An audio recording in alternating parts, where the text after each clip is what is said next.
上下5000年，幾多風流人物，每日半個鐘，由我指點江山，聰明學堂同你細說歷史，分享智慧。主講李沛聰。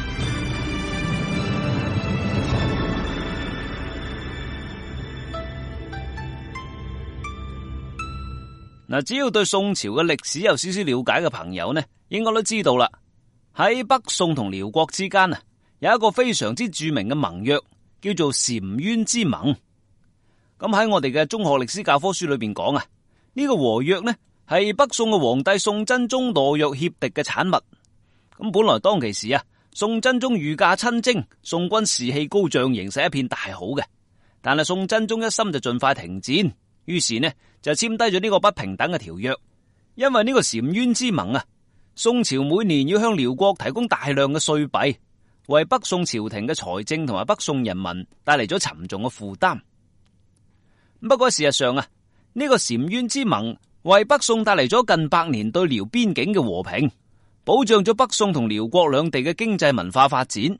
對於雙方嚟講，尤其係對於兩國嘅老百姓嚟講呢，都係一件好事嚟嘅。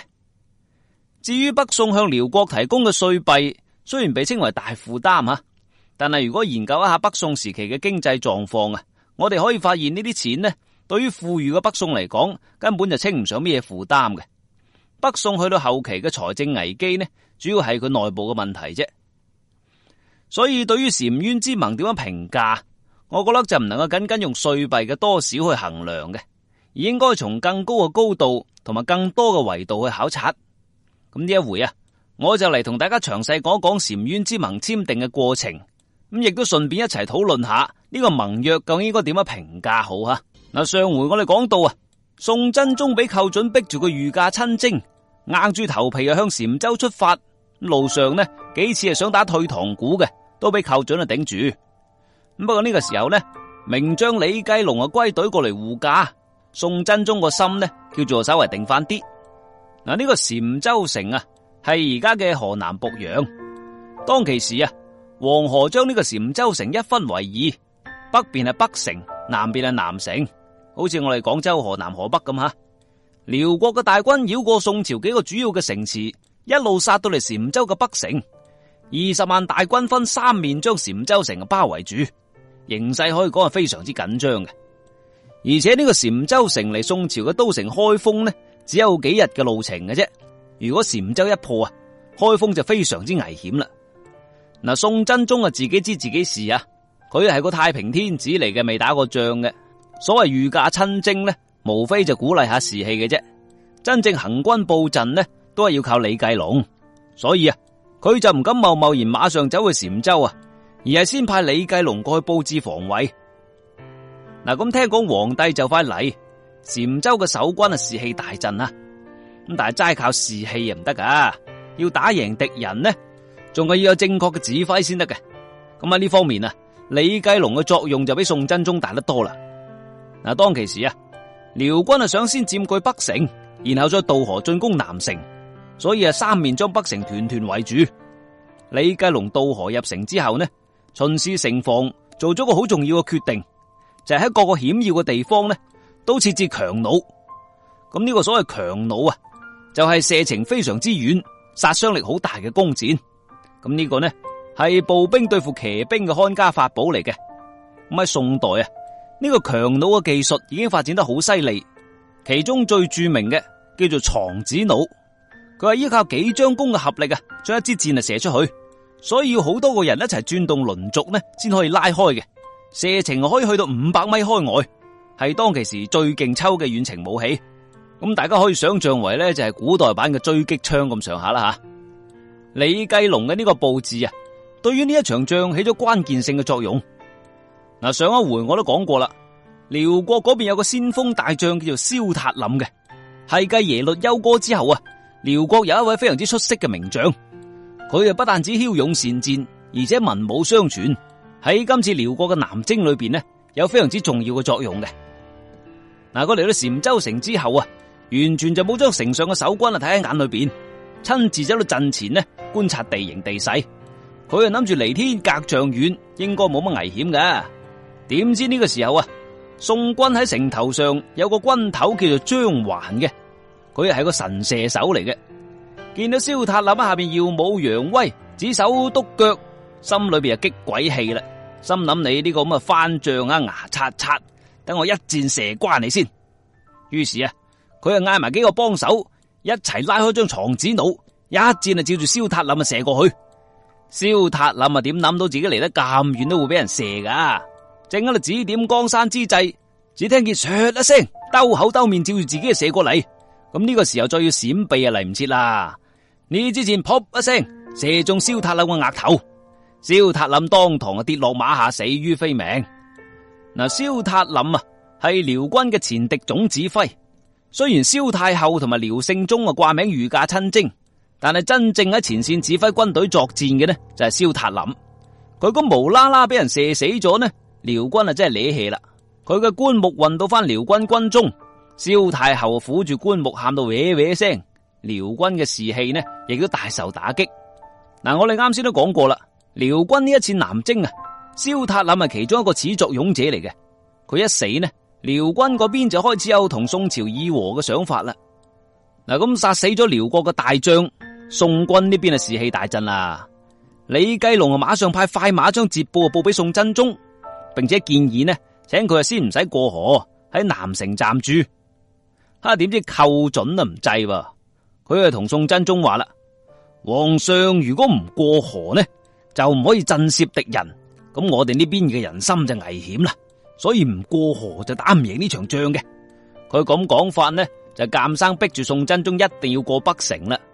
宋真宗心諗：唉，嚟都嚟到啦，況且啱啱又接咗捷報，應該都問題不是太大吧。於是呢，就聽寇準說話，渡河過咗北城。嗱，寇準嘅講法呢，確實係有道理嘅。皇帝一到啊，確實令到宋軍啊軍心大振。宋真宗入北城之後啊，登上門樓，打開支黃龍旗，下邊啲士兵啊興奮啊，齊齊三呼萬歲，聲音啊真係震天動地，隔幾十里都聽到嘅。咁遼軍嗰邊呢就更加心驚啦。不過講真嗰句啊，士氣大振還士氣大振啊，呢一場仗究竟係咪真係打得贏呢，都仲係未知之數嚟嘅。從前邊嘅例子我哋可以見到啊，宋朝軍隊嘅戰鬥力呢就真係麻麻地嘅啫，守城都還可以，野戰啊真係唔係遼軍對手嘅。況且呢個時候禪州城都仲喺遼軍包圍之中，危局都未解嘅。以前宋太祖、宋太宗御駕親征呢，都係打到人哋頭上嘅。而家宋真宗呢個御駕親征呢，就喺自己地頭打仗，所以形勢其實都仲係十分之被動嘅。所以對於宋真宗嚟講啊，盡快結束呢一場仗呢，係最好嘅選擇啦。上下5000年，幾多風流人物，每日半個鐘，由我指點江山，聰明學堂同你細說歷史，分享智慧。主講李沛聰。嗱，宋真宗想盡快議和，遼國嗰邊制唔制呢？遼國嗰邊依家嘅話事人啊，係成天蕭太后。呢位遼國嘅女強人呢，政治智慧就好高嘅，絕對就唔係嗰啲死牛一邊頸監生嚟嘅人。佢啊做咩事呢，都有兩手準備嘅。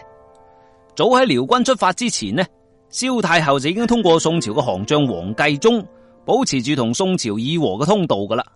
呢個黃繼宗啊，係以前宋真宗啲手下，咁喺一次戰爭裏邊俾遼國俘虜咗，繼而就成為咗遼宋之間議和嘅最佳人選啦。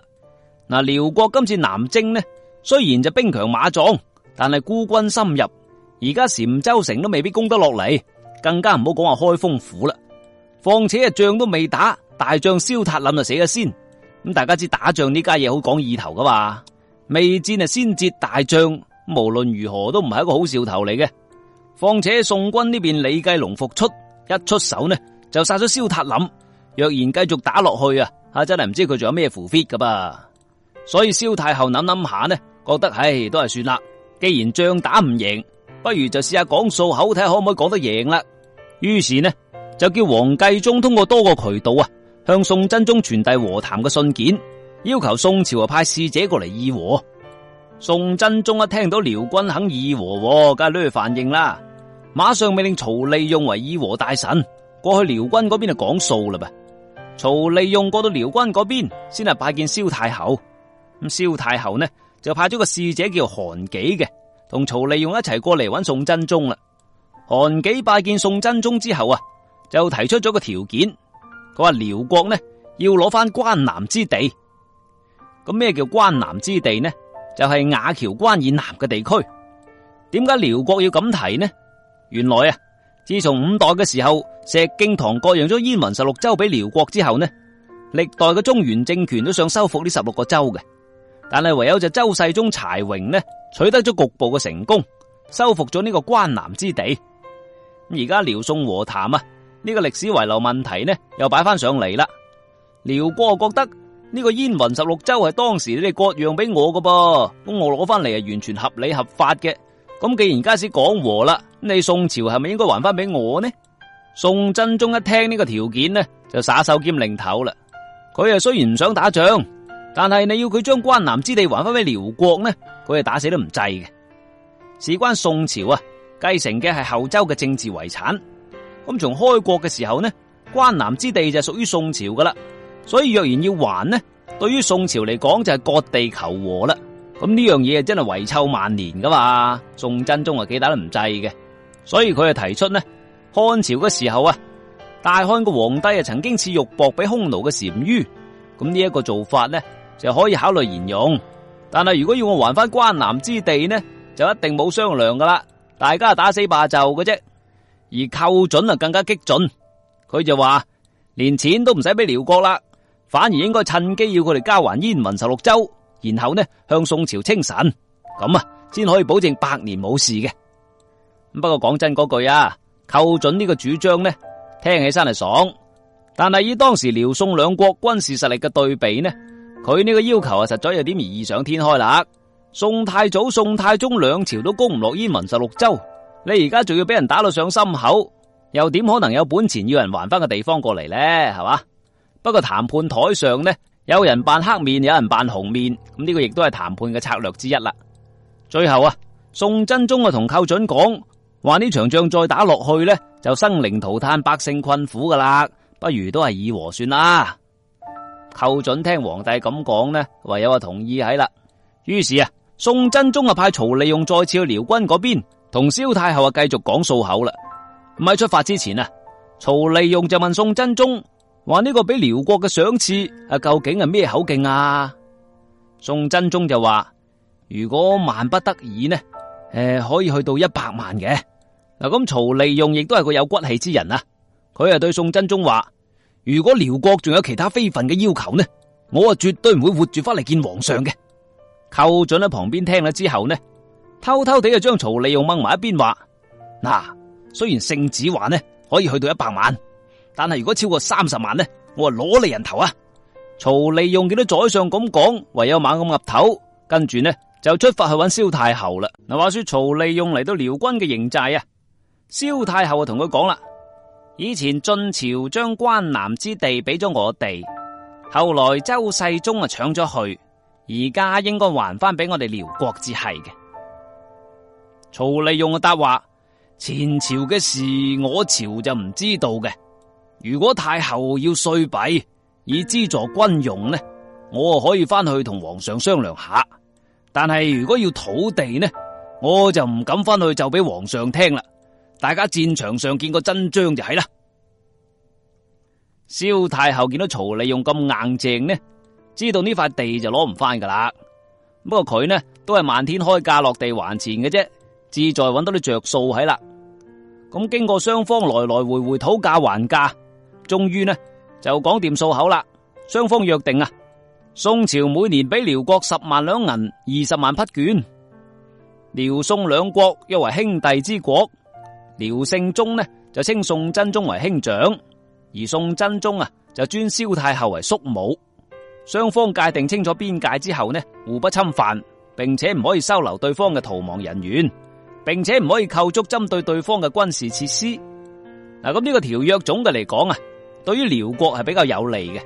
一來，每年嘅歲幣對於遼國嚟講係一筆唔少嘅收入；二來呢，話就話雙方唔可以構築針對對方嘅軍事設施，咁但係老實講啊，遼國以游牧嘅騎兵為主嘅，邊使咩軍事設施噶？反而宋朝呢邊以防禦為主，唔俾構建軍事設施呢，就認真蝕底嘅。曹利用講完數口之後啊，帶住呢個和議條款就趕咗翻禪州嘅行宮。當其時宋真宗啊食緊飯，唔可以馬上接見佢，於是就叫宦官出去問佢究竟要幾多歲幣啊。曹利用啊伸3隻手指出嚟，宦官啊翻去回報話阿曹大人好似話300萬噃。宋真宗一聽幾乎飯都掠埋出嚟，哇咁多啊！咁再轉頭諗諗，唉算啦，可以唔打仗啊多啲係啦。嗱咁食完飯之後啊，佢就接見曹利用。曹利用啊猛咁叩頭謝罪，話答應咗太多嘅銀兩啦，真係對皇上唔住啊！咁宋真宗啊問佢究竟幾多啊？曹利用就話總共加埋咧就10萬兩銀20萬匹絹。宋真宗一聽啊高興啦，原來30萬唔係300萬，嘿好嘢，傾得好，重重有賞。於是啊馬上批准和議，起駕回宮啦。而遼軍嗰邊亦都心滿意足，班師回朝。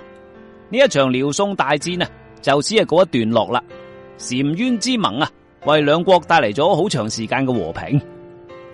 嗱，如果將北宋同埋遼國嘅民族情仇放埋一邊，去討論澶淵之盟嘅話呢，我哋可以發現啊，呢個其實係一個對雙方都有好處嘅和平協議嚟嘅。從遼國方面睇，每年可以得到相當數量嘅財政收入，咁對於遼國半游牧半農耕嘅經濟呢，係好有幫助嘅。嗱，大家都知啦，游牧民族嘅經濟啊，對於氣候嘅依賴好重，穩定性就好低嘅。呢個亦都係游牧民族經常搶掠農耕民族嘅一個重要原因。咁經過澶淵之盟啊，遼國得到大筆嘅穩定收入，就取代咗邊境嘅搶掠所得。咁既有利於經濟，又降低咗風險。從北宋方面睇呢，保持和平就意味住可以大幅度咁降低軍費開支。須知道啊，北宋係一個大量養兵嘅朝代嚟嘅，中央禁軍喐唔喐就話幾廿萬人噶啦，財政壓力係非常之大嘅。能夠通過和平協議嚟減少軍費，咁呢筆慳落嚟嘅錢啊，就遠遠大於每年嘅稅幣支出嘅。況且持續嘅和平呢，對於經濟發展就好有利嘅。宋朝又係一個市場經濟相當之發達嘅朝代，貿易係大行其道嘅，咁和平帶嚟嘅收益就更加大啦。所以每年用嗰少少錢去買平安呢，如果齋從經濟角度講，就非常之抵嘅。咁不過呢，澶淵之盟亦都係有負面影響嘅。佢對於北宋嚟講啊，最大嘅負面影響就唔在於經濟壓力，而在於心態。北宋呢一朝啊，本來就有猜忌武將嘅祖宗家法噶啦。咁簽訂和約之後啊，邊防壓力降低，北宋喺以民治國嘅道路之上呢，就越走越遠。對於武將嘅防範就越嚟越深，尚武嘅精神係越嚟越衰微啦。亦都為後來嘅靖康之難呢埋落咗伏筆。嗱，古人話生於憂患，死於安樂。所謂入則無法家備事，出則無敵國外患者，國行亡。一個國家如果太缺乏尚武嘅精神，太享受和平同安樂，唔時刻為危險作準備呢，咁最後就真係好容易喺安樂之中衰敗，乃至係消亡嘅。咁所以古人話國雖大，好戰必亡；天下雖安，亡戰必危。呢個呢確實係至理名言嚟噶吓。